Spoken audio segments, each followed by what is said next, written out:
Valentine's Day campus betrayal. I carried a red paper bag in one hand and 2 train tickets in the other when I crossed the snow-dusted quad at Wellington University. The bag held Noah Mercer's favorite cinnamon pastries from a bakery 20 minutes off campus.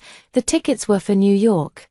Leaving at 6 that evening, I had booked a small hotel near Washington Square, reserved a table at the Italian restaurant where we had celebrated our first anniversary, and even convinced Professor Hall to excuse Noah from Saturday's research meeting. For the past 3 months, Noah had barely looked up from his laptop. He was a senior honors student, president of the Campus Innovation Council, lead presenter for our education technology startup, and the person professors described as the future of responsible artificial intelligence. Every conversation ended with the same promise: after the competition, after the fellowship interview, after the donor gala, after Valentine's Day, Claire, I promise, things will calm down. I believed him because I had been believing him since we were 17. The student center was crowded when I arrived. Red balloons floated above the atrium, a string quartet played near the staircase, and nearly 200 students, professors, donors, and alumni faced a temporary stage beneath Wellington's blue and silver banners. I paused at the entrance. The annual founders' reception was not supposed to begin until 7.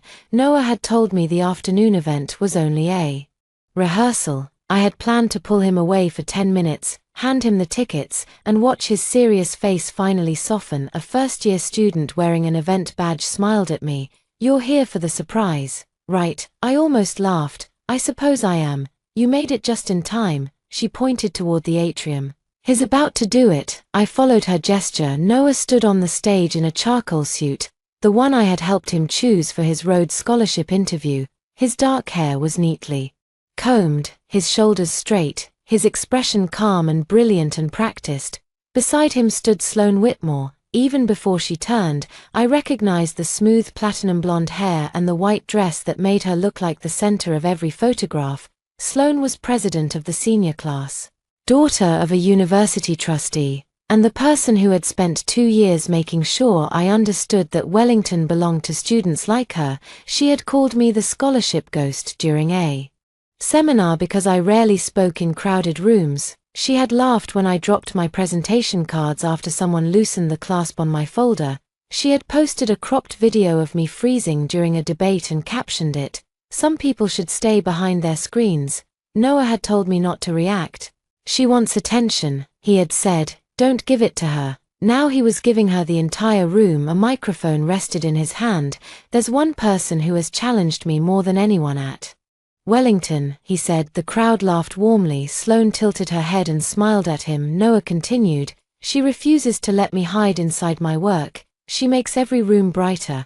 And she has taught me that the right partner doesn't stand behind you, she stands beside you." My fingers tightened around the train tickets. For one strange second, I thought he might be speaking about me before introducing me. I had stood behind him for years, but not because I lacked the right to stand beside him. I had written the first lines of code for Lumen in my parents' basement. I had built its adaptive learning engine.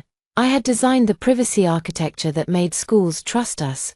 My family foundation had funded the prototype when no venture group would take 2 teenagers seriously. Noah had become the face of Lumen because he loved rooms like this. I had become invisible because he told me visibility was not the same as value. Then Noah turned toward Sloan. "I don't want another day to pass without saying this in front of everyone who matters to us." The room became very still. He reached into his jacket and pulled out a small velvet box. It was not an engagement ring. We were 22, and even Noah understood that proposing marriage in the student center would look absurd. Instead, inside the box lay a silver key on a blue ribbon, the ceremonial key to the private office assigned to the 2 winners of Wellington's National Innovators Fellowship.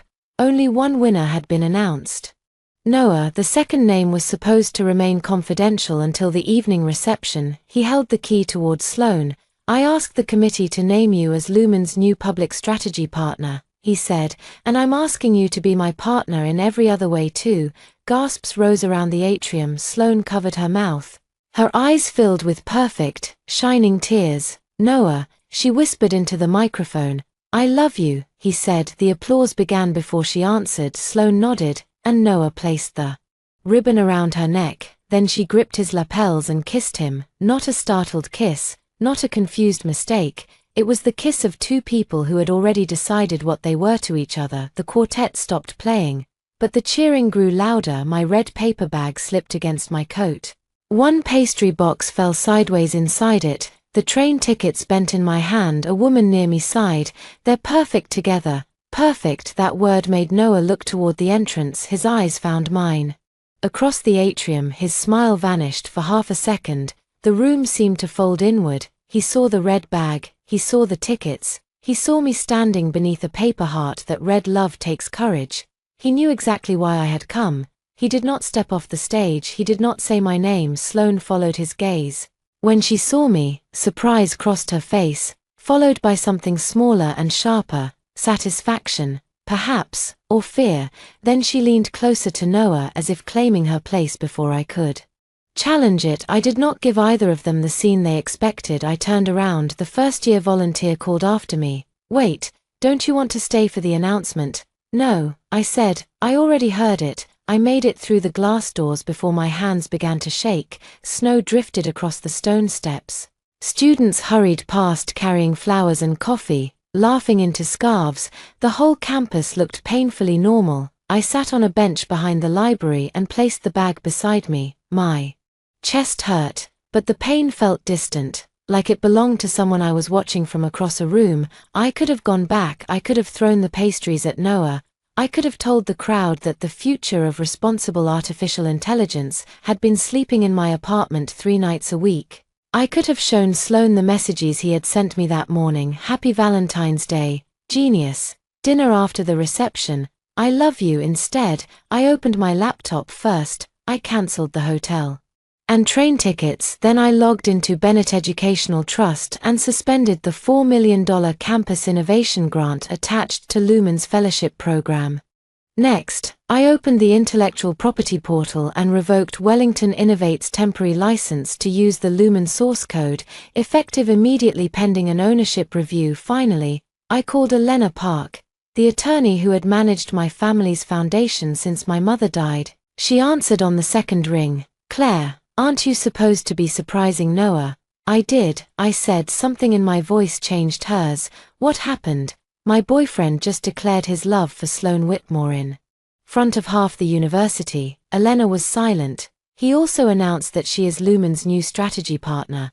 I continued, "A role I never approved." Another silence, colder this time. "Claire, did he transfer any rights?" "He couldn't legally. That wasn't my question."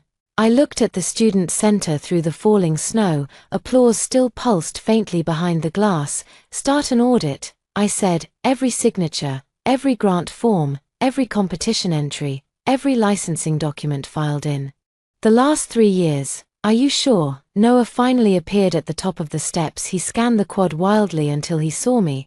Then he started running. "Yes," I said, "I'm sure." I closed the laptop before he reached the bench. "Claire," he was breathing hard, "please, you have to let me explain." My phone vibrated with confirmation that the grant had been suspended. I stood, picked up the red paper bag, and handed it to a student passing by. "Happy Valentine's Day," I told her. Then I looked at Noah. "Explain it to the fellowship committee," I said, and walked away. By the time I reached my apartment, I had 37 missed calls. Half an hour later, I had 152. Then someone began pounding on my door. Noah knocked like the building was on fire. "Claire, open the door." I stood in the narrow hallway of my off-campus apartment with my coat still on. The living room behind me held evidence of the evening I had planned: a small overnight bag, my black dress folded over a chair, and a card addressed to the person I had believed was my safest place. The pounding stopped. His voice came through the wood. "Lower now. I know you're there." My phone lit up again. Noah's contact photo showed him laughing on the pier near my father's lake house, 3 summers earlier. Before Wellington turned him into someone who mistook applause for love, I let the call ring out. "Please," he said, "just listen for 5 minutes." I opened the door but left the security chain in place. Noah stared at me through the narrow gap. Snow had melted in his hair, his tie was loose, and the polished confidence he had worn on stage had disappeared. It wasn't supposed to happen like that. he said. I almost smiled. Which part? He blinked. The public declaration, the kiss. Giving my role to the woman who spent 2 years humiliating me, or telling her you love her 4 hours after telling me the same thing. His face tightened. I know how it looked. You know what it was, Claire, Sloane.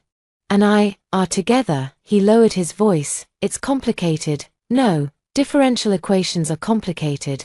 Neural language models are complicated. Dating 2 women requires planning.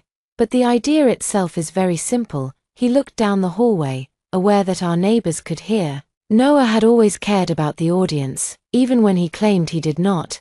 Can I come inside? He asked. No. His phone buzzed. He glanced at the screen, and I watched the color leave his face. What did you do? I protected my work. You froze the Bennett grant. I suspended it. You revoked the code license. Yes, Claire, the national demonstration is in 9 days. I know, the fellowship depends on that demonstration. I know that too. He pressed his palm against the doorframe. You can't make a decision like this because you're angry. The shaking in my hands stopped. For years, Noah had praised my intelligence when it benefited him and questioned my judgment when it threatened him. Hearing the patterns so clearly was almost a relief. I did not make a new decision, I said. I enforced agreements that have existed since Lumen was incorporated. You're punishing the whole team. No, I am preventing the team from presenting software they no longer have permission to use. You know what that means? Yes. It means the person who owns the software has to approve the people representing it. He stared at me. Noah knew the ownership structure. Of course he did, Bennett. Educational Trust held 83% of Lumen Learning Systems. I held the controlling vote. My name appeared on the original patent applications, the architecture documents, and every source code repository from the first prototype. But over time, legal facts had become background noise to him. He gave interviews, he accepted awards, he stood on stages under giant photographs of his own face. I stayed in the engineering lab, and people began to assume the visible founder was the only founder. Eventually, Noah began to assume it too. You said you didn't want a public role, he said. I said I didn't want to become a campus celebrity. You asked me to handle presentations. I did not ask you to erase me. His expression shifted, panic turning into calculation. Sloane's appointment was strategic. Her family has connections to the state education board. Her father can get Lumen into 50 school districts, and sleeping with her was part of the strategy. He flinched. I never meant to hurt you. That sentence is what people say when they want credit for intentions after choosing actions. He closed his eyes for a moment. I was going to tell you. When? After the fellowship, after you used my code to win it. His eyes opened. Our code. There it was, not love, not guilt, ownership. I stepped closer to the door. Did Sloane know we were still together? Noah hesitated. The pause answered before he did. I told her we had been drifting apart, he said. That was not my question. I told her we were basically over. While you slept here on Sunday, he looked away. While you asked me to review your fellowship speech on Tuesday, Claire, while you texted me this morning that you loved me. His voice cracked. I do love you. I felt something inside me go still for months.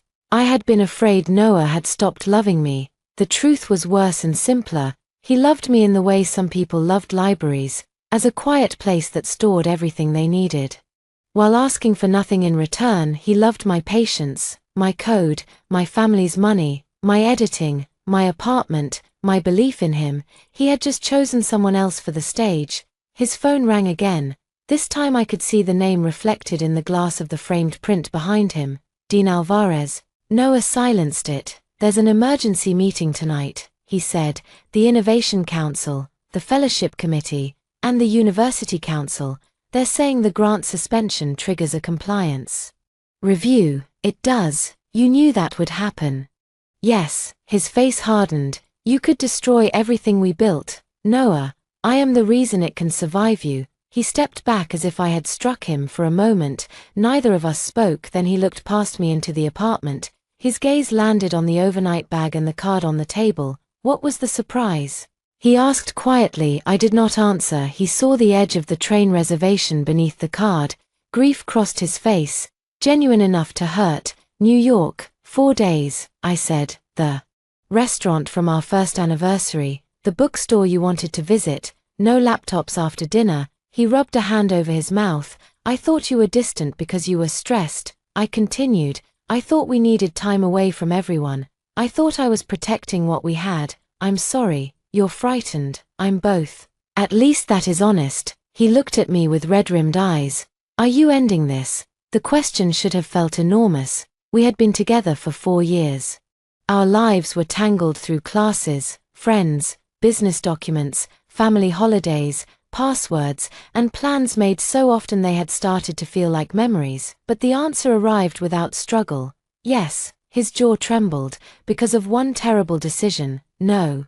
Because today forced me to count all the decisions I kept calling temporary. I began closing the door. He put one hand against it, not pushing, only stopping the movement for a second. What about Lumen? I looked through the gap at the person I had once trusted more than myself. Lumen was never yours to give away. I closed the door and locked it. Noah stood outside for another minute. I heard him answer Dean Alvarez's call in a voice stripped of confidence. Then his footsteps moved down the stairs at 7:30.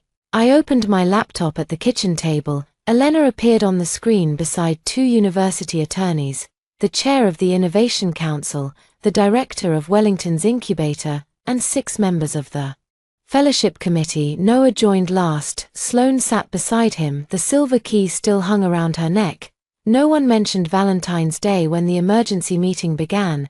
Dean Alvarez adjusted his glasses and spoke with the careful tone administrators used when every sentence might later appear in a legal filing. We have received notice that Bennett Educational Trust has suspended the innovation grant supporting the Lumen pilot and that Lumen Learning Systems has revoked Wellington University's temporary software license. Every face on the screen turned toward me. Ms. Bennett, he continued, can you confirm those notices are authentic? Yes, and that Bennett Educational Trust is the principal funder of the National Innovators Fellowship? Yes. And that you hold the controlling interest in Lumen Learning Systems? Yes, 83% through the trust, with direct authority over licensing and public representation. Sloane's expression changed. Until that moment, she had looked irritated rather than worried, as though the meeting were an inconvenience caused by an emotional ex-girlfriend. Her fingers moved to the silver key at her throat. Noah leaned toward his camera. Claire, this is a personal dispute. It has nothing to do with the quality of the project. Elena spoke before I could. Mr. Mercer, an authorized appointment of a company representative is not a personal dispute. Sloane sat straighter. Noah told me the Fellowship Committee approved my role. The chair of the committee, Professor Danner, frowned. We approved no such appointment. Noah's eyes flicked toward Sloane. She pulled the ribbon over her head and placed the key on the table. The announcement was symbolic. Noah said quickly. Sloane was going to help with outreach. Using what title? Elena asked. He hesitated. Sloane answered, co-founder and director of public strategy. The silence was immediate. Professor Danner removed her glasses. Co-founder. Noah looked trapped. That language was still being discussed. By whom? I asked. He ignored me. Dean Alvarez glanced at a document. The printed program for tonight's reception lists Ms. Whitmore as co-founder of Lumen and co-recipient of the fellowship. I had known Noah was planning to give her a role. I had not known he intended to rewrite history in ink. Send me the program, Elena said. A university lawyer shared it on screen. There it was beneath the blue Wellington crest. Noah Mercer and Sloane Whitmore, CO founders. Lumen Learning Systems, National Innovators Fellows. My name appeared nowhere. 4 years of work disappeared in 12 words. I did not cry. I had cried enough during the hours when Noah called my anxiety inconvenient, when he accepted praise for research I wrote. When Sloane mocked me and he asked me to be the bigger person. The absence of my name felt less like a new wound than proof that the old ones had been real. Dean Alvarez cleared his throat. Who submitted this information? The event coordinator, a nervous graduate student, appeared in a small window. Mr. Mercer's office sent the final biographies. His office, I repeated. Noah had been assigned a desk in the incubator suite. Somewhere along the way, he had started calling it an office. The University Council spoke. The Fellowship Committee also received an intellectual property certification listing Mr. Mercer as sole authorized student representative for Lumen. The document bears Ms. Bennett's electronic signature. Elena turned to me. Did you sign that? No. Noah's face went blank. The meeting changed in that instant. Before, the university had been dealing with a donor dispute, a messy relationship, and an embarrassing public announcement. Now there was a potentially falsified legal document attached to a national competition. Dean Alvarez looked at Noah. Do you know how Ms. Bennett's signature appeared on the certification? Noah swallowed. Claire signs dozens of documents. She may not remember. I stared at him. He had chosen the lie quickly. Too quickly. Elena's voice became very calm. We will provide signature records and access logs by morning. Until then, no one should characterize my client's memory. Sloane pushed back from the table. Noah, you told me Claire had signed off. She did. I did not. I said. He looked at me then, anger flashing beneath the fear. You approved the general strategy months ago. I approved you presenting the product. I did not approve you claiming sole authority, appointing Sloane, or removing my name. The company needed a coherent story. A coherent story. I repeated. It was a polished phrase for theft. Professor Dana folded her hands. Pending review. Mr. Mercer's fellowship designation is suspended. The Lumen demonstration is postponed. And all project funds administered through Wellington are frozen. Noah's face tightened. You cannot do that 9 days before nationals. We can, she said, and we have. Dean Alvarez continued. Mr. Mercer will also be placed on administrative leave from the Incubator and Innovation Council. Ms. Whitmore's fellowship announcement is void because it was never authorized. Sloane's cheeks turned red. Am I being accused of something? Not at this time, he said, but you will be interviewed regarding the submission materials, your knowledge of Lumen's ownership, and any communications concerning Ms. Bennett. She looked at me with open resentment. For 2 years, Sloane had treated me like a person without power. Now she was discovering that quiet and powerless were not the same thing. The meeting ended at 9:12. Noah remained on screen after most participants disconnected. Claire, he said. Elena did not leave, neither did I. He looked older than he had that morning. If the signature review becomes formal, they could delay my graduation. Yes, I could lose the Rhodes endorsement. Yes. His voice sharpened. You know how hard I worked. I thought of the nights I corrected his research citations while he slept, the weekends I rewrote pitch decks because he had promised sponsors a Monday draft. The code patches I completed while he gave interviews about his vision. I know exactly how hard we worked. I said, you're enjoying this? No, I am finally refusing to protect you from it. I ended the call. For a long time. I sat at the table without moving. Elena watched me through the screen. Are you all right? No, that is allowed. I looked at the dark window above the sink. My reflection seemed unfamiliar. Pale face, tired eyes, hair still damp from snow. Not a powerful majority owner, not a brilliant engineer, just a 22-year-old woman whose boyfriend had kissed her bully in front of 200 people. Did I overreact? I asked. Elena's expression softened. You suspended access after learning that your company, code, title, and signature may have been used without permission. Your heartbreak explains the timing. It does not invalidate the action. What if people think I destroyed his future because he cheated? People prefer simple stories.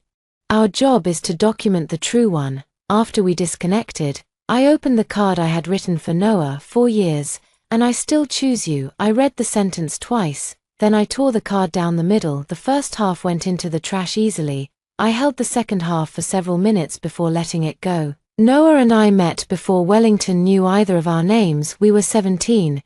Competing in a statewide science challenge held in a high school gym that smelled like floor wax and overheated extension cords. His project was a beautiful presentation about unequal access to tutoring.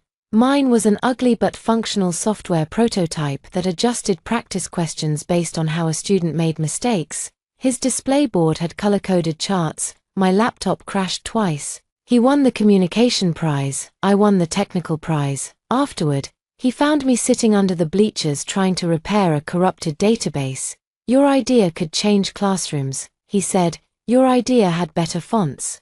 I replied. He laughed, sat beside me, and offered half his sandwich. Lumen began 6 weeks later. At first, it was hours in the purest sense of the word. I wrote code at my kitchen table while Noah interviewed teachers. He convinced a middle school principal to test the prototype. I built a dashboard overnight when the teachers said they needed progress reports. He handled questions when my voice locked during presentations. I noticed when his confidence became carelessness and pulled him back. Before he promised features we could not deliver, my father gave us $50,000 from the Bennett Educational Trust, but only after making us present a real budget. "You are not funding Noah," he told me privately, "you are funding your own work. Do not confuse the two." I was offended. I thought love made that warning unnecessary. When we were accepted to Wellington, the university incubator offered us lab space. Reporters liked Noah immediately. He spoke in complete sentences, looked directly into cameras, and knew how to turn every technical problem into a human story. I did not. During our first campus interview, a journalist asked why I had created Lumen. I tried to explain that I had struggled with auditory processing after a childhood illness and often needed written material to understand what teachers said aloud. Halfway through the answer, my throat closed. Noah stepped in smoothly. "Claire believes no student should be judged by the speed at which they process information," he said. It was exactly what I meant. The article called him Lumen's visionary founder and me his reserved technical collaborator. I laughed about it at the time. By sophomore year, I stopped laughing. Noah's face appeared on the incubator website. My name moved below the fold. He was invited to panels about ethical technology while I sat in the audience answering his texts about encryption standards. He told me not to worry. "Everyone on the inside knows what you do." That sentence became a cage disguised as reassurance. Sloan entered our lives during junior year. She joined the Innovation Council after her father donated $10 million to Wellington's new entrepreneurship center. She was smart, socially fearless, and skilled at identifying exactly where another person felt uncertain. The first time we met, she looked at my plain sweater and asked whether I worked in the lab. "I co-founded Lumen," I said. Her eyebrows lifted. "Really? Noah never mentions a co-founder." He was standing beside us. He laughed awkwardly. "Claire hates attention." Sloan smiled at me. How convenient for him. For 1 second, I thought she was defending me. Then she added, "Some people are better suited to support roles." Her bullying was rarely obvious enough to report. It arrived in polished comments and plausible accidents. She scheduled innovation meetings during my required laboratory course, then criticized my absence. She removed my name from a panel invitation and said the form must have been corrupted. She accidentally displayed an early video of me stammering during a rehearsal while introducing Noah as a natural communicator. When I complained, Noah always had an explanation. Sloan was competitive. Sloan had pressure from her father. Sloan did not understand my anxiety. Sloan could help Lumen. Why do I have to absorb her cruelty because she might be useful? I asked him once. "Because we're building something bigger than our feelings," he said. I should have heard the warning in the word hour. He meant my feelings. By fall of senior year, Noah and Sloan traveled together for donor meetings. She began appearing in Lumen photographs. He told me it was temporary, just until the National Fellowship decision. I was busy rewriting the adaptive assessment engine, and part of me was relieved to avoid the attention. That was how erasure worked. It used the preferences you genuinely had and stretched them until they became permission for someone else to take everything. The morning after Valentine's Day, I woke to 43 new messages. Some were from friends asking if I was all right. Some were from Lumen team members confused about the frozen systems. 3 were from reporters. The campus newspaper had already published a headline: "Valentine's Declaration ends in fellowship suspension." The article included a photograph of Noah and Sloan kissing beneath the Wellington banner. In the corner of the image, barely visible near the doors, stood a woman holding a red bag. The caption identified me as an unidentified attendee. I stared at the words until they blurred, then I laughed. It was not a happy sound, but it broke something open. I forwarded the article to the editor with one sentence: "The unidentified attendee is Claire Bennett, co-founder and controlling owner of Lumen Learning Systems." Within 12 minutes, the editor replied. Within 20, The caption changed. By noon, the entire article had been rewritten. Sloan called me at 1:14 in the afternoon. I watched her name flash across my screen until the final vibration faded. Then she called again. On the third attempt, I answered. Claire. Her voice was controlled, but I could hear something underneath it. Anger, embarrassment, or fear. We need to talk. No, you want to talk. I have not identified a need. She inhaled sharply. Can we meet somewhere private? I am not meeting you alone. For God's sake, I'm not going to attack you. You have spent 2 years attacking me in ways that left no witnesses. Silence. I didn't call to fight, she said. Then say what you called to say. Noah told me you broke up in October. The sentence landed differently than I expected. I had imagined Sloan knowing everything and enjoying the victory. The possibility that Noah had lied to her did not make me sympathetic. It made the betrayal larger. He spent Christmas with my family, I said. He said you were keeping up appearances because of the company. He stayed in my apartment Sunday night. He said he was picking up project files. He kissed me goodbye yesterday morning. Sloan said nothing. I continued. He texted me that he loved me at 8:30. Her breath caught. You knew we had dated, I said. You knew he had not publicly announced a breakup. You knew enough to ask questions. I did ask. And you accepted answers that allowed you to get what you wanted. Her voice sharpened. You think I wanted to be humiliated in front of the university. I think you wanted to humiliate me in front of the university. The fact that he also lied to you does not erase that. That's not fair. I nearly ended the call. Fairness was a word Sloan used the way wealthy students used financial aid forms, as an abstraction with no personal urgency. You posted the video of my debate freeze, I said. You told the Innovation Council I was unstable. You removed my name from meetings. You called me Noah's emotional support coder in front of the fellowship panel. It was a joke. No, it was a strategy. She went quiet again when she spoke. Her voice had lost some of its Polish. I thought you were holding him back. There it was, not denial, just justification. Because I did not enjoy performing for donors. Because every time he was offered something, he had to check whether you were comfortable. Every trip, every interview, every dinner, he was always protecting you. I looked around my apartment at the piles of technical binders, draft speeches, and grant reports I had completed for Noah. Did he tell you that? I saw it. You saw him mention me before making decisions. You did not see who made those decisions possible. Sloan gave a bitter laugh. Now everyone sees. Congratulations. The cruelty in her tone was familiar enough to steady me. This is what you wanted, isn't it? She continued. You let him take the spotlight for years. Then the second he chose someone else, you pulled the entire university into your breakup. I set my phone on speaker and opened the folder Elena had sent that morning. Inside were preliminary access logs. Did you know the fellowship certification carried my electronic signature? I asked. No. Did you know the program identified you as Lumen's co-founder? Noah said the title reflected my new role. You attended the strategy meeting where he proposed adding you as outreach director. I rejected it in writing. That was months ago. Did he show you a later approval? Sloan hesitated. No, she admitted. Then this is no longer a breakup story. What are you saying? I am saying the university is investigating falsified documents and unauthorized use of company property.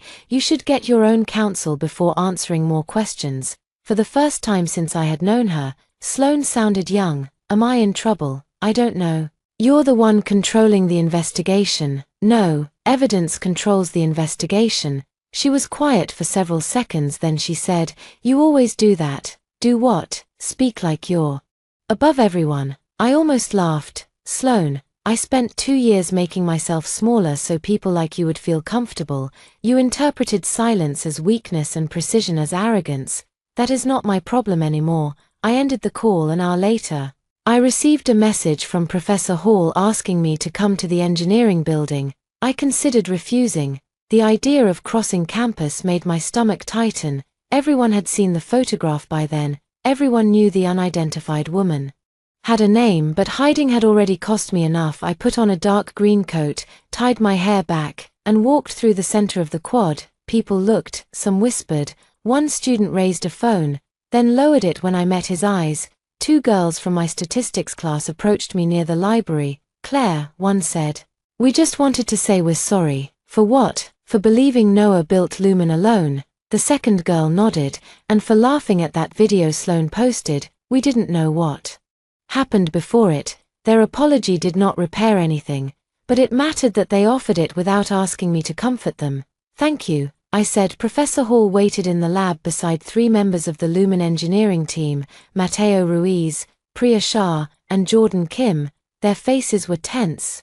Before we discuss anything, Priya said, we owe you an apology. I took off my coat slowly. Why? Mateo looked ashamed. Noah told us you were stepping away after graduation. He said Sloan was replacing you in operations. I never worked in operations. We know that now, Jordan said. He changed your repository permissions last month. We assumed you requested it. A cold line moved down my back. Changed them how? Priya opened her laptop. My administrator access to Lumen's campus development branch had been downgraded on January 19th. Noah's account became sole project administrator. A second administrator had been added 3 days later, Sloan Whitmore. She never wrote code. I said, no, Mateo replied.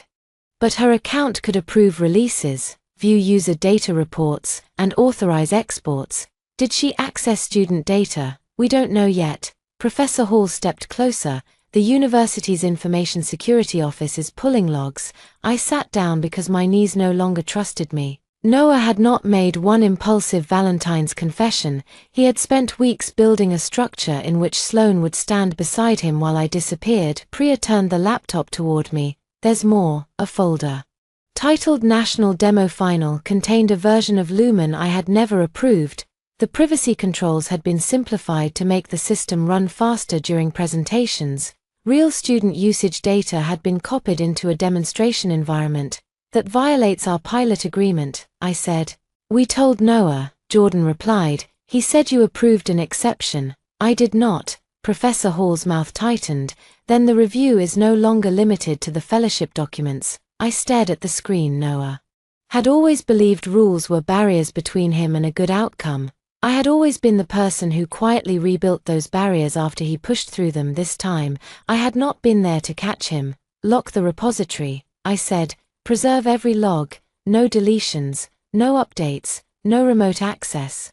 Priya nodded immediately. And the student data, we isolate it and notify the privacy office, she said. Professor Hall studied me. You understand this may become a formal research misconduct case. Yes. You also understand it may damage Lumen's reputation. Yes. Do you still want to proceed? I thought of Noah on stage saying the right partner stood beside him. He had confused loyalty with concealment. Proceed, I said. The investigation took over a locked conference room on the 4th floor of Wellington's administration building. Elena brought in a digital forensics firm from Boston. The university assigned 2 compliance officers, an information security specialist, and an outside academic integrity consultant. Every laptop was imaged, every login was preserved, every version of every fellowship form was compared against the original. I did not sit in the room while they worked. That decision was deliberate. By Friday, the campus had divided the story into teams. Some students called me brave, others called me vindictive. Anonymous posts claimed I had used family money to punish a boyfriend for falling in love with someone more confident. A popular student account posted a poll asking whether donors should be allowed to cancel academic futures over romantic drama. I wanted to reply to every lie. Elena advised me not to. Facts are slower than gossip, she said. They are also harder to remove once established, so I attended class. I answered questions in machine learning seminar even when 30 people turned to watch. I ate lunch in the student union instead of carrying it back to the lab. I met with the Lumen engineers and focused on securing the pilot data. Each ordinary action felt like walking onto a stage I had spent years avoiding. On Friday evening, Professor Hall joined me in the lab. You should go home, he said. So should you. I have tenure. I can waste my nights responsibly. I smiled despite myself. He sat on the edge of a desk. I owe you an apology. You didn't know what Noah was doing. I knew he was becoming the sole voice of a project with 2 founders. I accepted the version of the story that required the least administrative effort. That is not the same as helping him. No, but institutions rarely erase people through one deliberate act, we do it by repeatedly choosing convenience. His honesty hurt because it named what I had not wanted to see. My phone rang before I could answer. Elena, Claire, can you come to the conference room? What did you find? Enough that I do not want to explain it over the phone. 20 minutes later, I sat across from a forensic analyst named Marisol Vega. She had arranged documents in 4 neat stacks.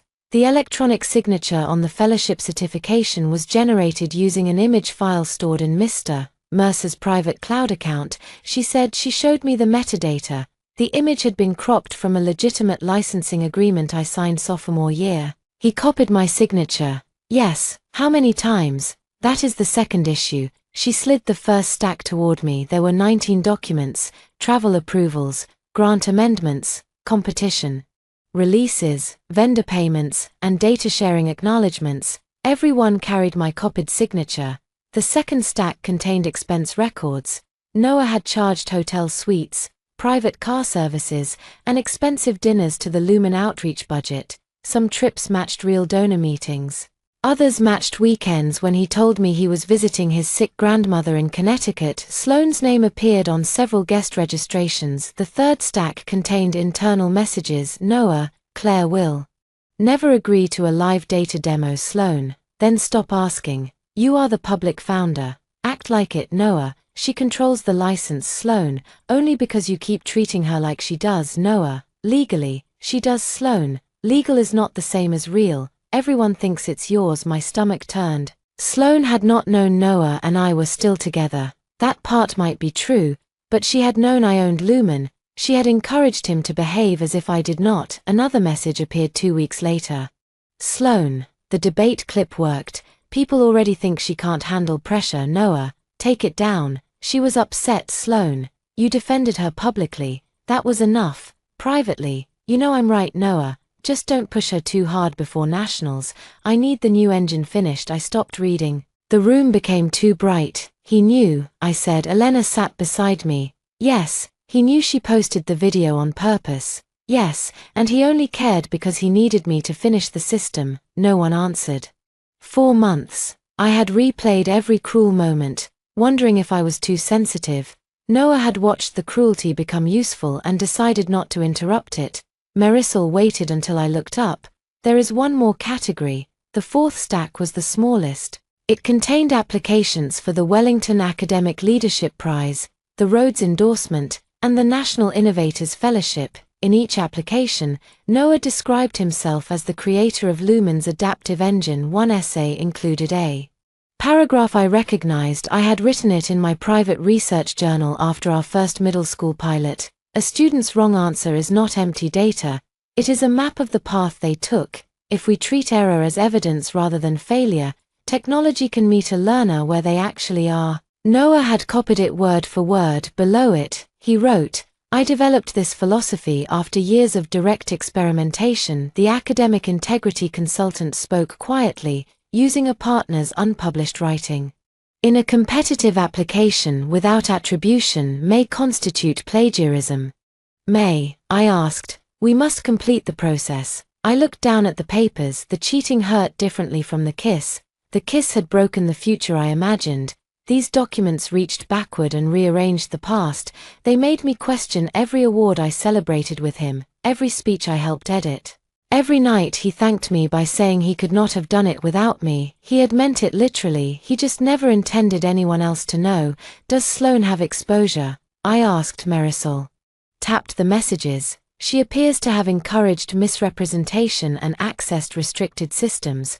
We have not found evidence that she forged signatures. And Noah, Elena's face was composed. He is facing university discipline, civil claims, possible loss of fellowship endorsements, and potential referral regarding unauthorized access and misuse of grant funds. I closed my eyes. A small, stupid part of me remembered Noah at 17, sitting under the bleachers with half a sandwich. I wished the truth were smaller. Then I remembered the line, I need the new engine finished, send the evidence to the university. I said. Elena watched me carefully. All of it, I said. The campus newspaper requested an interview on Saturday morning. At first, I refused. I did not want my pain flattened into a dramatic headline between sports scores and dining hall complaints. But by afternoon, a national education blog had repeated the anonymous claim that I had withdrawn funding. Because Noah rejected me, the lie was becoming permanent through repetition.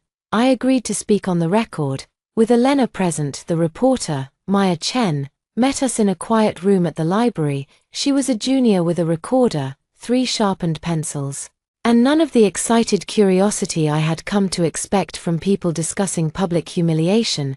Before we begin, she said, you can decline any question. I'm interested in the ownership and research issues, not details of your private relationship beyond what is already public. Thank you. She asked when Lumen began, who created the original system, how the company was structured, and what rights Wellington had under the campus license. She asked why I had remained out of public view.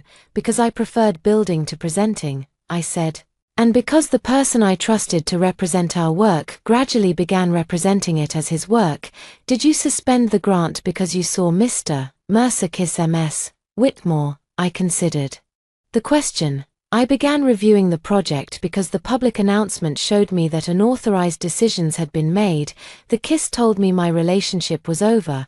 The false title, unapproved fellowship appointment, copied signature, restricted repository access, and student data violations made the grant suspension necessary. Would you have acted if there had been no romantic betrayal, if I had learned the same facts? Yes, Maya nodded. Some students say your wealth gives you disproportionate power over the university. That is a fair concern. Elena glanced at me, but I continued, private donors should not control academic outcomes based on personal preference. That is why the grant agreement contains objective compliance requirements and independent review. I suspended funding under those requirements. I did not instruct the university to punish anyone. Do you want Noah expelled? My throat tightened at the sound of his first name. I want the evidence evaluated under the same rules that would apply if he were not popular. The article appeared Sunday evening. Its headline was quieter than the first. Lumen co-founder alleges forged signatures, data violations in fellowship project. For the first time, the story was not about a jealous girlfriend and a romantic winner. It was about authorship, institutional convenience, and the cost of confusing visibility with ownership. The response changed almost immediately. Faculty members who had praised Noah began issuing careful statements. Students from the computer science department shared screenshots of old repository commits carrying my name. A teacher from our first pilot posted a photograph of 17-year-old me crouched beside a row of battered school laptops. Claire built the earliest version in my classroom, she wrote. Noah was a gifted advocate, but she was the engineer. The support should have felt good. Instead, it exhausted me. People who had ignored me for years now wanted statements, photographs, and explanations. Every message reminded me how easily the truth could have been found if anyone had bothered to look. On Monday, I received an email from the Office of Student Conduct, formal notice of complaint, harassment, and retaliation. The complaint was against Sloan. It included the debate video, altered meeting schedules, messages encouraging Noah to exclude me, and testimony from 2 students who had heard her call me too unstable to lead. The university asked whether I wanted to participate in a no-contact order. I read the email 3 times. For 2 years, I had never filed a complaint. I had convinced myself each incident was too small, too deniable, too embarrassing to explain. Now the incidents had been assembled into a pattern. I checked yes that afternoon. Sloan confronted me outside the engineering building. She was not supposed to contact me yet. The interim order had not been issued. Snow blew across the walkway, catching in her hair, without the white dress and stage lights. She looked tired. You filed a harassment case, she demanded. The university opened one based on evidence from the investigation. You could stop it. I could refuse to participate. I am not going to. Her eyes flashed. You have already taken the fellowship, the project, and Noah. I did not take Noah. You can keep the part of him that chose this. She flinched. They suspended me from student government, she said.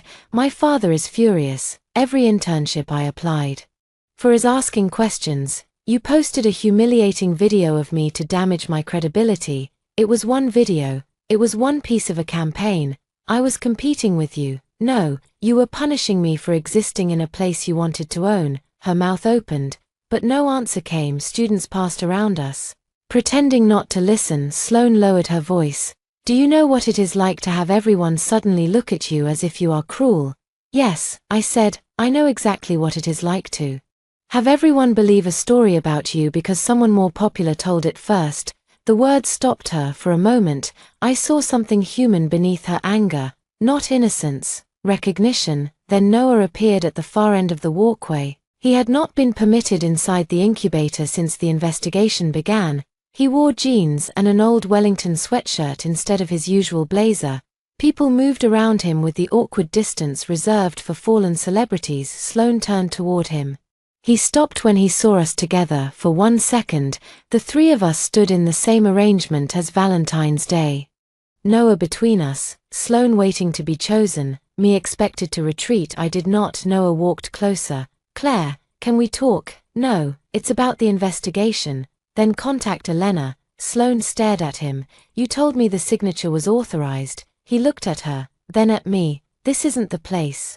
You told me she had approved everything. Sloane, you lied to me. Noah's face hardened. You knew Claire was uncomfortable with public roles. You were the one who said we had to move forward without her. Sloane stepped back. Do not put this on me. You pushed for the title. You gave it to me. Their alliance cracked in front of me, not because either had discovered integrity, but because consequences made loyalty expensive. Noah turned to me. You see what she's doing? The old reflex rose inside me. Defend him, interpret him, separate his worst act from who he really was. Then I remembered the messages. Don't push her too hard before nationals.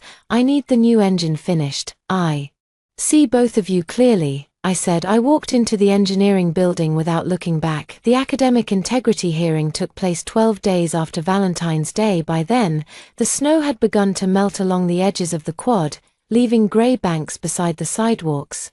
Wellington looked less romantic and more honest without the clean white surface. The hearing panel included 3 faculty members, 1 administrator, a graduate student representative, and an outside expert in research ethics. Noah sat with an attorney at one table, Elena and I sat at another. Sloane waited in a separate room to testify. No cameras were allowed, no speeches were supposed to be dramatic. Still, the room felt like a stage. The chair began with the allegations: plagiarism in competitive applications, falsification of signatures, unauthorized access changes, misrepresentation of company ownership, misuse of restricted student data, and improper grant expenses. Noah pleaded responsible to administrative errors and not responsible to intentional misconduct. His attorney argued that Lumen had always operated informally because its founders were romantic partners. Passwords were shared, responsibilities overlapped. Claire had allowed Noah broad discretion for years and objected only after the relationship ended. The argument was clever because it used my trust as evidence against me. Then Marisol presented the timeline. She showed the signature file copied from an old agreement, the dates it was attached to later documents, and the login history from Noah's private account. She showed messages in which he admitted I had not approved the live data demonstration. She showed him asking Sloane to keep me calm until the new engine was completed. Metadata did not care that we had once loved each other. Professor Hall testified next. Ms. Bennett consistently objected to using identifiable student data in demonstrations. He said her position was documented in lab meetings and technical notes. Noah's attorney asked whether I had delegated presentation authority to Noah. Yes, Professor Hall said. Then Mr. Mercer reasonably understood that he could make strategic decisions. Presentation authority is not ownership authority, and strategic discretion does not include forging a signature. Priya, Matteo, and Jordan testified about repository permissions. A middle school administrator described the pilot agreement. Maya's newspaper article was not admitted as evidence, but the original documents behind it were. Then Sloane entered. She wore a navy suit and no jewelry. The absence of the silver key was noticeable only to me. She admitted that she knew I held the controlling interest in Lumen. She admitted encouraging Noah to treat the legal structure as outdated. She admitted posting the debate video and using private information about my anxiety to argue that I should not represent the project publicly. Did you know Ms. Bennett and Mr. Mercer were still in a relationship? The chair asked. Sloan looked at me before answering. No, I knew they had been together. Noah told me they ended the relationship in October and were maintaining appearances because of business and family connections. Did you verify that with Ms. Bennett? No, why not? Her jaw tightened. Because I did not want an answer that complicated what I wanted. It was the first fully honest sentence I had ever heard from her. Noah stared at the table. The chair asked whether Sloan had participated in forging documents. No. Did you believe Ms. Bennett approved your appointment as co-founder? At first, yes. Later, I had doubts. What caused those doubts? Noah refused to show me an approval. He said Claire would accept it after nationals because she did not like confrontation. I felt Elena's hand close lightly around mine beneath the table. There it was again. My avoidance had not protected peace. It had become a resource other people planned around when it was my turn to speak. Noah finally looked at me. I described Lumen's origin, the ownership structure, and the limits of Noah's authority. I answered questions about shared passwords, technical workflows, and my decision to suspend the grant. Then the graduate student representative asked, "Why did you allow Mr. Mercer to receive sole public credit for so long?" The room became quiet. I did not think I was allowing sole credit. I said, I thought I was dividing labor with someone I trusted. When articles left me out, he told me the people who mattered knew the truth. I accepted private recognition because I believed our relationship made public recognition less important. And now I understand that credit is not vanity, it is a record of responsibility. When my name disappeared, so did my authority to prevent harmful decisions. Noah's eyes filled with tears. I continued because stopping would have been another form of protecting him. He did not only take praise, he used the absence of my name to convince people that my approval was unnecessary. That is why this matters beyond our relationship. The panel recessed for 4 hours. I walked along the river path with Elena while we waited. Bare branches reflected in dark water. I had imagined feeling triumphant after telling the truth. Instead, I felt emptied out. What if they believe him? I asked. They may believe parts of him, Elena said. People are rarely entirely false. That does not make the documents less real. At 6:20, we returned. The panel found Noah responsible for plagiarism, falsification, unauthorized system changes, misrepresentation, and misuse of grant resources. The data violation was referred for separate institutional review. His National Innovators Fellowship was revoked. Wellington withdrew its Rhodes endorsement. He was removed from the Innovation Council, barred from representing Lumen, and suspended for the remainder of the semester. His graduation would be delayed pending completion of an ethics program and restitution process. The panel stopped short of expulsion. Noah closed his eyes. I felt no joy. Sloan's separate conduct outcome arrived the next morning. She was removed as senior class president, suspended from university-sponsored leadership roles, and placed under a no-contact order. The harassment finding would remain in her disciplinary record. Because she had not forged documents or accessed raw student files, she was not suspended academically. Some students said the sanctions were too harsh, others said they were too light. For me, consequences did not feel like a scale balancing perfectly. They felt like doors closing one by one, each with a different sound. The door to Noah's fellowship, the door to Sloan's effortless campus influence, the door to the future I had planned. That last one hurt the most. The first Monday after the hearing, I returned to the incubator as Lumen's acting project director. The title felt too large when Dean Alvarez said it and too accurate when I saw it printed on the temporary access badge. For years, Noah had occupied the glass office at the front of the suite while I worked at a desk near the server room. The office contained framed magazine covers, fellowship certificates, photographs with donors, and a whiteboard crowded with his handwriting. Facilities had packed his personal belongings into 3 boxes. The shelves looked strangely bare. "You can use the office," Priya said. I stood in the doorway. "Take down the frosted film." She looked surprised. Noah had covered the lower half of the glass. Because he said important conversations required privacy. I want the whole wall clear, I said, and move the large table in here, no permanent desk. Within an hour, the room became a shared meeting space instead of a throne. The engineering team gathered around the table while I explained the recovery plan. We would rebuild the demonstration environment with synthetic data, restore the privacy controls Noah had removed, invite the partner schools to review the changes, and establish written approval rules for every release. We are not going to nationals this cycle, I said. Matteo looked disappointed but nodded. We could still make the deadline if we work nights, Jordan said. We could also repeat the exact culture that created this problem. The room went quiet. I had once mistaken exhaustion for commitment. Noah praised all-night work because it made his promises possible. I had praised it too, especially when I was the person fixing what he promised. No one stays after 8. Without a real emergency, I continued, no one uses personal accounts for company files. Every major technical decision gets 2 reviewers. Public credit follows documented contribution.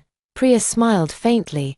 That last one should not sound revolutionary. No, I said, it should not. The most difficult decision involved the fellowship grant Bennett Educational Trust could have withdrawn permanently. Several trustees recommended it. They argued that Wellington had benefited from my invisibility and failed to supervise Noah's conduct. My father's longtime advisor wanted the funding moved to another university. I understood their anger, but hundreds of students had applied to programs supported by that grant. Cutting them off would not punish the people who ignored me. It would punish students who had never entered the atrium on Valentine's Day. I proposed a restructuring instead. The trust would restore funding under independent oversight. No single student founder could control representation, finances, or data access. The fellowship selection process would require contribution audits. Student teams would receive training on intellectual property, power imbalances, and credit attribution. Most importantly, the program would create protected reporting channels for students who feared retaliation from teammates, donors, or socially powerful peers. At the trustee meeting, one member asked whether I was being too forgiving. No, I said, I am separating accountability from destruction. That distinction became my answer to nearly everything. I did not want to destroy Lumen because Noah misused it. I did not want to destroy the fellowship because Wellington failed me. I did not want to destroy myself by turning every future decision into a reaction to betrayal. Still, rebuilding was not noble every day. Sometimes it was boring. I spent hours correcting vendor permissions and answering questions from nervous school administrators. I reviewed legal language until every sentence looked identical. I met with parents concerned about student data. I apologized for risks I had not created because leadership meant taking responsibility for the system. Not only the parts that made me look good. The campus attention faded as midterms approached. A new controversy replaced us on anonymous message boards. Students stopped turning when I entered the dining hall. The quiet should have been a relief, but I had changed too much to return to my old position. I began speaking in meetings before someone invited me. I corrected professors when they referred to Noah as Lumen's founder in the singular. I accepted a panel invitation and practiced until I could answer questions without reading from cards. When my voice shook, I kept speaking. After the panel, a first-year student named Elise waited near the door. I have a speech disorder, she said. I thought leadership was something people gave you after you stopped sounding nervous. I knew exactly what she meant. Leadership is often what you do while sounding nervous, I told her. She smiled and asked whether Lumen hired interns. We did by the end of the week. On the last Friday in March, the middle school pilot restarted with the rebuilt system. I watched from the back of a classroom as students logged in. No balloons, no applause, no cameras. A boy frowned at a fraction problem, answered incorrectly, and waited for the red failure message common to most learning platforms instead. Lumen displayed a diagram based on the path of his mistake. He leaned closer. Oh, he said, I see it now. That quiet sentence mattered more than every award Noah had accepted. For the first time since Valentine's Day, the project felt like mine again, not because I controlled it, because I remembered why I built it. Noah appealed the disciplinary decision in April. His attorney argued that the panel had been influenced by public pressure and by my financial relationship with Wellington. The appeal did not deny the copied signatures. Instead, it claimed Noah believed he had implied authority because we were long-term partners and co-founders. He sent me a letter asking me to support that interpretation. I read it in Elena's office. Claire, I am not asking you to forgive what happened between us. I am asking you to acknowledge that our work never followed strict boundaries. You trusted me to act for Lumen. I trusted you to handle the technical and legal details. We were building a life and a company together. Please do not let the worst day of our relationship redefine every decision that came before it. The letter was beautifully written. Noah had always been skilled at arranging truth, so the most important part stood just outside the frame. We had shared passwords in high school, we had divided responsibilities informally. I had trusted him. None of that gave him permission to copy my signature after I explicitly rejected a proposal. I declined to support the appeal. 2 days later, a group of Noah's friends published an open letter accusing the university of retroactively criminalizing collaboration. They described him as a first-generation college student whose future had been destroyed by a billionaire donor's daughter. The description was technically true and emotionally manipulative. Noah was the first in his immediate family to attend an elite university. My family had money.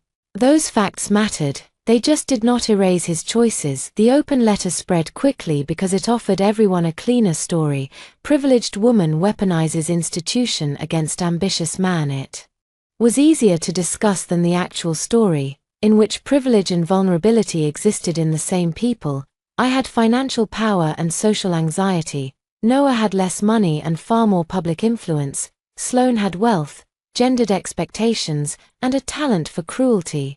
The university protected its reputation until documents made inaction riskier than action. No one fit comfortably into a slogan. For 3 days, I received messages calling me vindictive, unstable, and spoiled. Someone taped a fake Valentine card to the incubator door. Roses are red, money is green. Reject Claire Bennett, and she'll end your dream. Priya tore it down before I arrived, but another student had already sent me a photograph. I stared at the image for a long time, then I printed it and brought it to the student conduct office. The old Claire would have hidden the evidence because reporting it felt dramatic.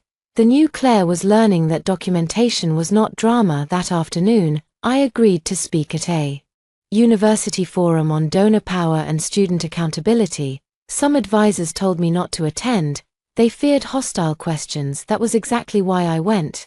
The auditorium was full. Maya moderated. Faculty, students, and community members submitted questions electronically. The first difficult one appeared within minutes. Would Noah have received the same punishment if Claire Bennett's family did not fund the program? Dean Alvarez answered first. The evidence supported the sanctions under university policy. Maya turned to me. Do you want to add anything? Yes. I think it is reasonable to ask whether the university acted faster because my family has influence. I also think the answer should lead to stronger protection for students without influence, not weaker accountability for the person who harmed me. The room became still. Another question appeared. Why didn't you report Sloane's bullying earlier? Because each incident seemed too small to survive explanation, I said. Because Noah told me responding would make me look insecure. Because I believed being easy to work with was more important than being safe, and because institutions often ask people to present a pattern before they have access to all the pieces. A student near the front raised her hand. Do you regret funding Wellington? I looked toward the banners above the stage. I regret believing money could replace attention. My family reviewed financial reports. We did not review whose names disappeared from the work. Funding a program does not mean you understand its culture. The forum lasted 2 hours. Not everyone agreed with me. That was not the goal. For the first time, I could hear criticism without immediately reshaping myself around it. The appeals panel upheld Noah's findings and sanctions. The notice arrived on a rainy Tuesday morning. 10 minutes later, Noah called from an unfamiliar number. I almost answered. Instead, I forwarded the number to Elena and blocked it. That evening, I grieved not the appeal, not the punishment. I grieved the boy under the bleachers. the first apartment we planned, the dog we said we would adopt after graduation, and the future in which our worst qualities never became choices. Justice did not cancel love on command. It simply made returning impossible. Sloane requested a restorative conference in late April. The conduct office explained that participation was voluntary.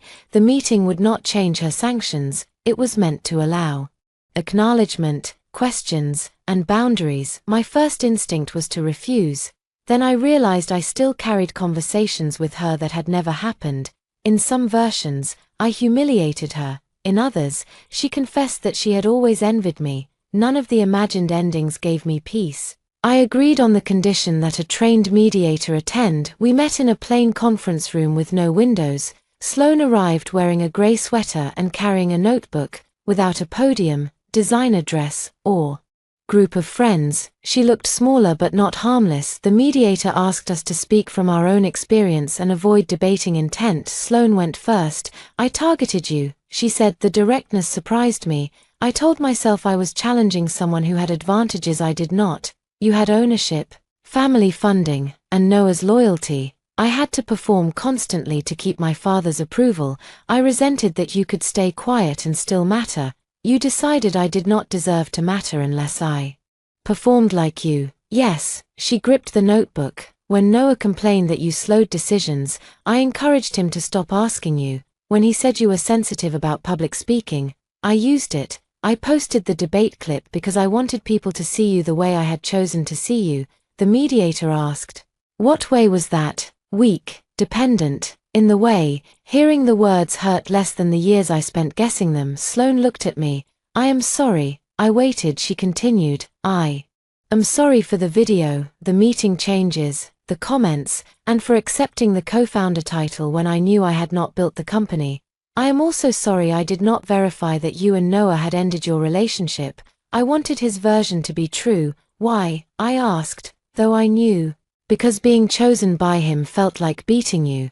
The answer sat between us. Noah's declaration had not only been romantic, it had been a public ranking. Sloane had wanted the room to see her win. "Did you love him?" I asked. She looked down. "I loved how I felt when he chose me. I don't know whether that is the same thing." For the first time, I understood something I did not want to forgive but needed to name. Noah had studied both of us. He knew I wanted private certainty. He knew Sloane wanted public victory. He gave each of us just enough of what we wanted to keep us useful. That did not make Sloane innocent. It made the triangle less romantic and more deliberate. She opened her notebook. I wrote down the ways I harmed you because the conduct counselor said apologies become vague when people are protecting themselves. She read each incident aloud: the altered schedule, the missing panel invitation, the debate video, the rumor that I had been admitted only because of my family, the emotional support coder comment, the messages urging Noah to remove my access. When she finished, the page trembled in her hand. "What do you want from me?" I asked. "Nothing." She swallowed. "I wanted to say it without making you discover it in another investigation file." The mediator turned to me. "Is there anything you want Sloane to understand?" I looked at her. "You were not wrong that I had power," I said. "You were wrong to believe power meant I could not be harmed. You saw my family name and decided everything else about me was performance. Then you used the exact vulnerabilities you claimed were fake." Sloane nodded, tears in her eyes. "You also do not get to make Noah the whole explanation," I continued. "He lied to you, he encouraged you, but you made choices when he was not in the room. I know, I am not ready to forgive you. I know, and we will not be friends. I know that too." The meeting ended without a hug in the hallway. Sloane stopped me. "My father wants me to transfer," she said. "He thinks Wellington has become hostile." "What do you think?" "I think leaving would let me pretend everyone else caused this." I had no advice for her. Her growth was not my assignment. "I hope you make an honest decision," I said. She gave a small, sad laugh. "That sounds like you." "No," I replied, "it sounds like the person I am trying to become." Noah came to my apartment 3 weeks before graduation. He knocked once. By then, the campus no-contact restrictions did not prevent him from approaching me because I had never requested an order against him. Elena had advised me to change that. I had not Partly because a stubborn piece of me wanted to believe 4 years of love deserved one final conversation that was not conducted through attorneys, I opened the door but did not invite him in. He looked thinner, his hair had grown over his collar, and there were shadows beneath his eyes. Without the tailored jackets and constant schedule, he looked closer to the boy I remembered. That resemblance was dangerous. "I won't stay long," he said. "All right." He glanced at the security chain hanging unused beside the frame.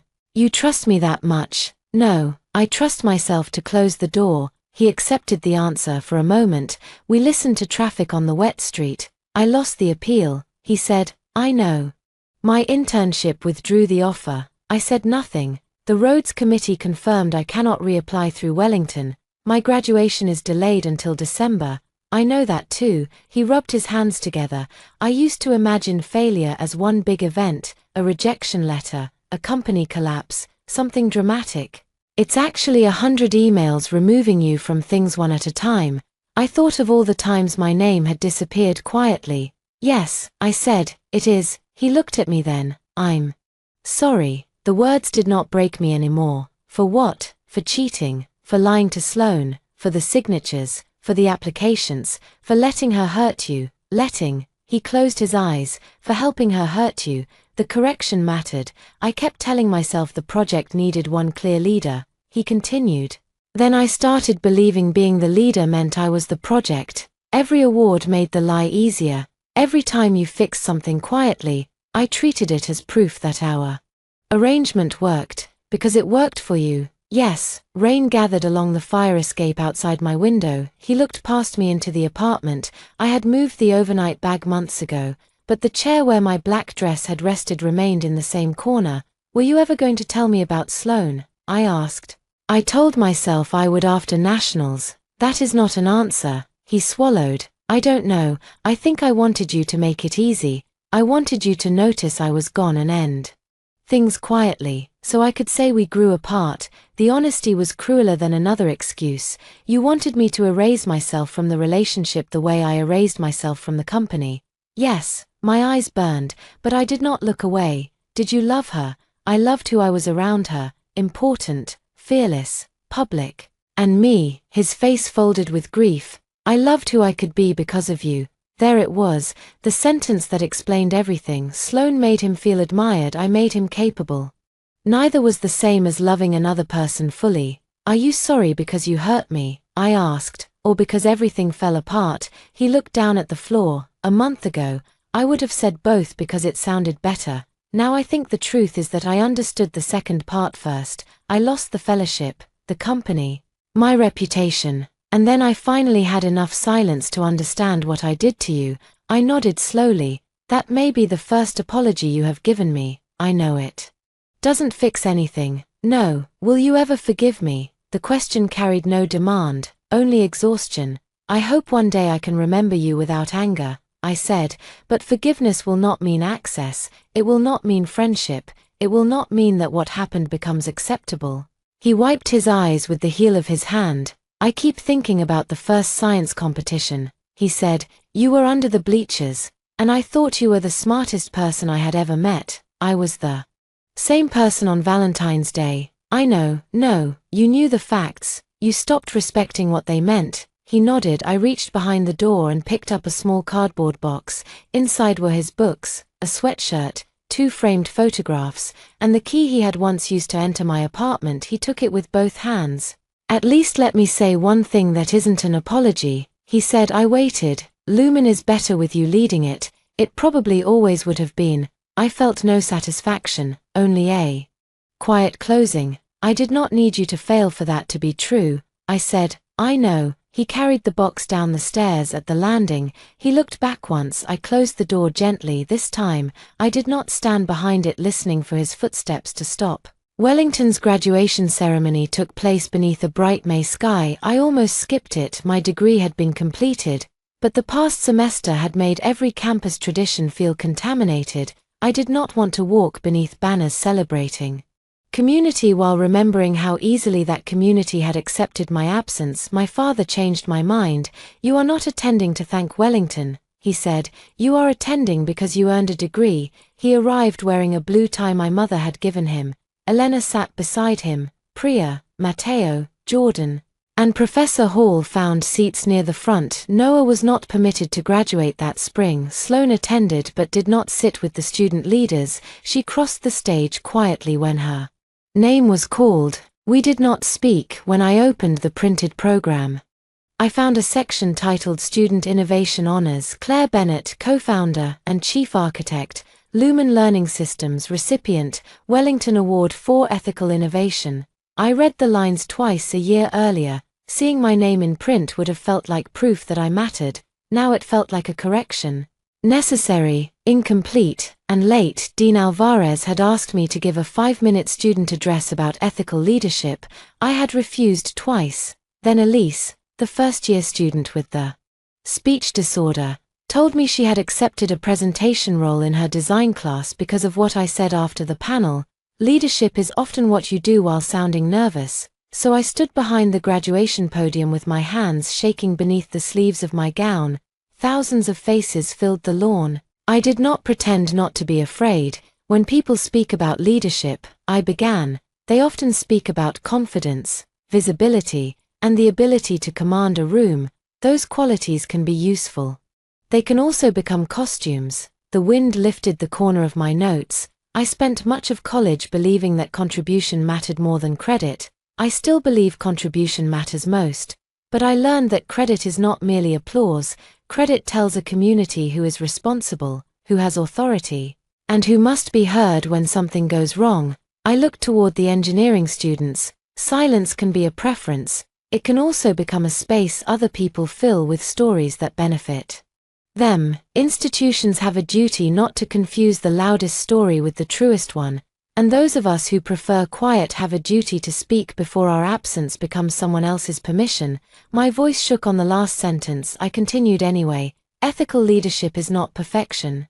It is building systems that do not depend on one person being perfect. It is documenting decisions, sharing authority, protecting disagreement, and giving people credit before a crisis forces us to count what they did. I did not mention Noah. I did not need to. When I arrived at Wellington, I thought strength meant never needing the room to know what I had survived.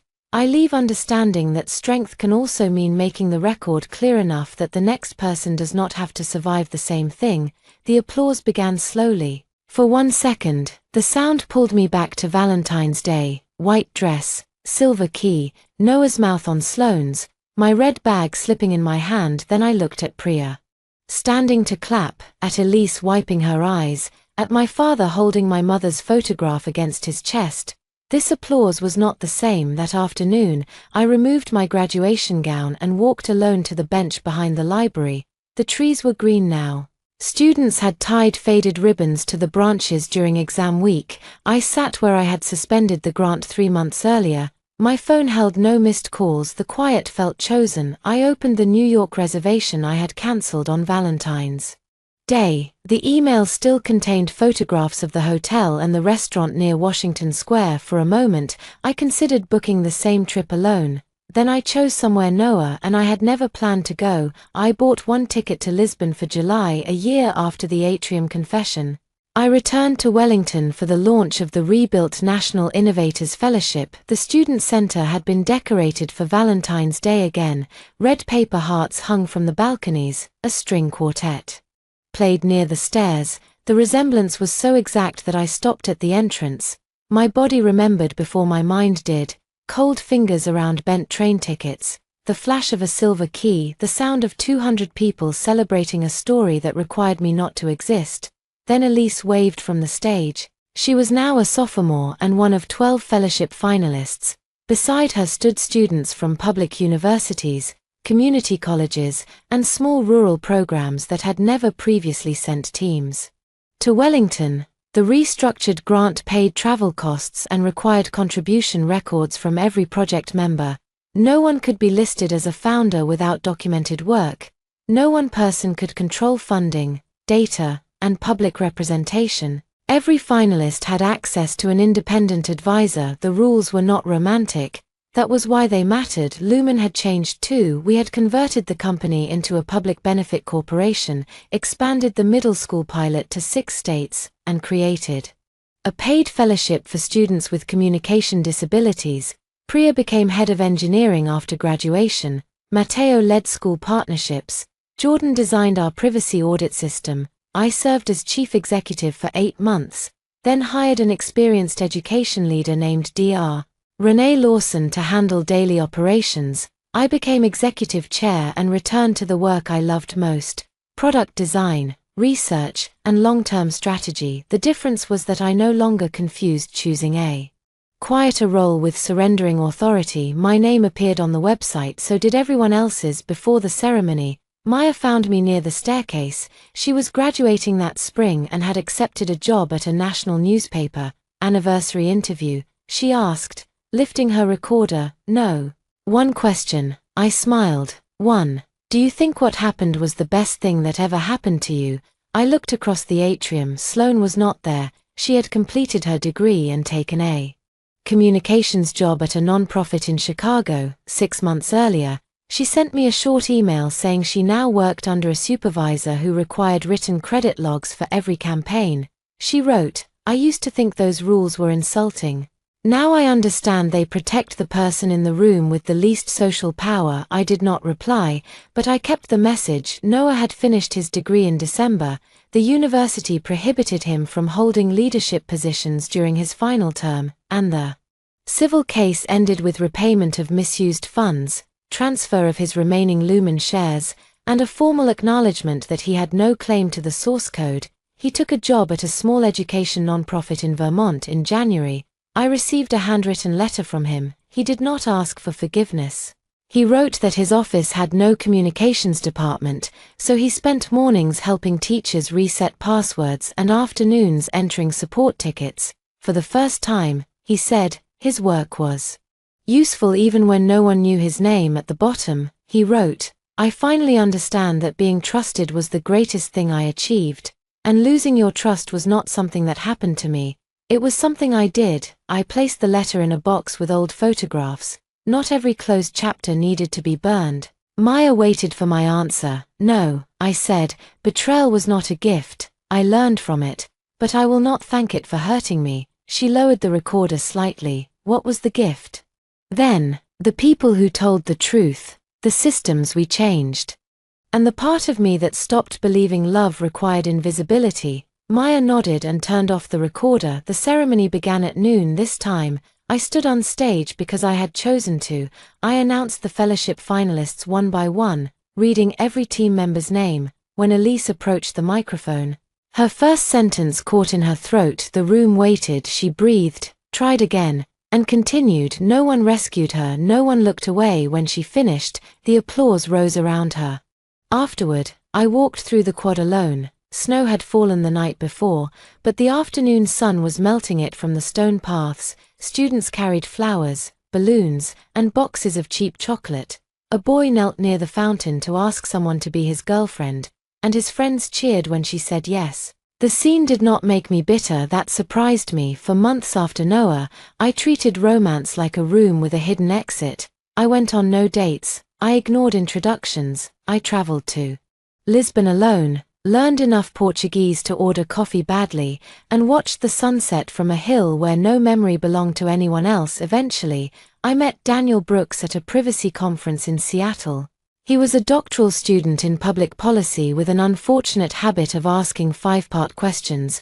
We argued about student consent models for 40 minutes before he realized I was the person whose paper he had criticized. He apologized for the tone, not the disagreement. That distinction interested me. We exchanged research notes for months. When he asked me to dinner, I said I was not ready for promises. He said dinner was pasta, not a merger agreement. We had been seeing each other for 3 months. By the next Valentine's Day, he did not attend the Wellington ceremony.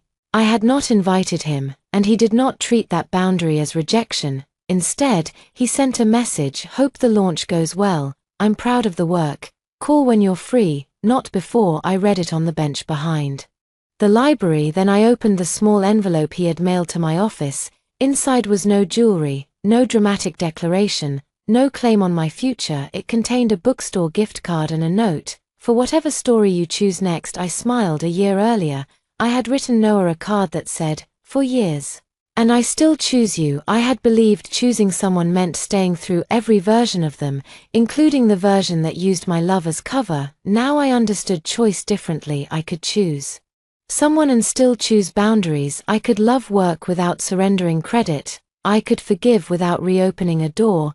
I could be generous without making myself available for theft. Most importantly, I could choose myself without turning that choice into revenge. People later asked whether I won. They wanted the story arranged like a competition. Sloane lost her title, Noah lost the fellowship, and I took control of the company. Therefore, I won, but that was still the language of the atrium. Where love was a prize awarded in public and one woman's victory required another woman's humiliation, I did not win because Noah fell. I did not win because Sloane apologized. I won the day I stopped waiting for the people who erased me to announce that I existed. The strongest revenge was not destroying Noah's future, it was refusing to let his choices define mine. The truest justice was not the hearing, the sanctions, or the repayment agreement. It was a classroom where a child could make a mistake without being treated like a failure. It was a fellowship where every contributor's name appeared on the program. It was a young woman with a shaking voice finishing her sentence because the room understood that confidence was not the price of being heard. I sat beneath the bare branches until the afternoon light turned gold. Then I called Daniel. "Are you free?" he asked. "I am now. What do you want to do tonight?" I looked across the quad at the student center, bright with paper hearts. For the first time, Valentine's Day felt like a date instead of a wound. "Something simple," I said. "No surprises." He laughed. "I can manage that." I stood and walked toward the gate, leaving one set of footprints in the melting snow, not because I was alone, because they were mine.